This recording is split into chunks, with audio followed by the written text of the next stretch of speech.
చెప్పాం కదా గంగ దగ్గరికి వెళ్తున్నామని. సో వచ్చేసినాం గాయస్ గంగ దగ్గరికి. సో అక్కడ ఉన్నది గంగ చేసినారు గాయస్. గంగకి రీచ్ అయిపోయినాం గాయస్. విగ్రహం అలా షవర్ అనమాట గాయస్. చూపిస్తా, ఇదే అనమాట గైస్ అనమాట గంగ. సో నీళ్ళు ఎంత ఫ్రెష్గా ఉన్నాయి కదా గైస్, చూడండి. సో మేము కూడా స్విమ్ చేయబోతున్నాం దీంట్లో.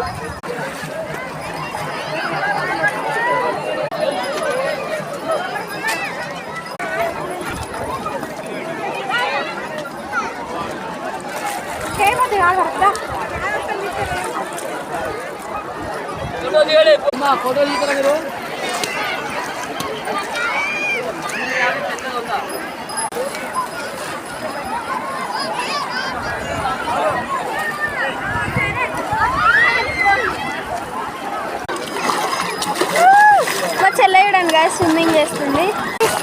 స్విమ్ చేస్తున్నారు ఇందులో.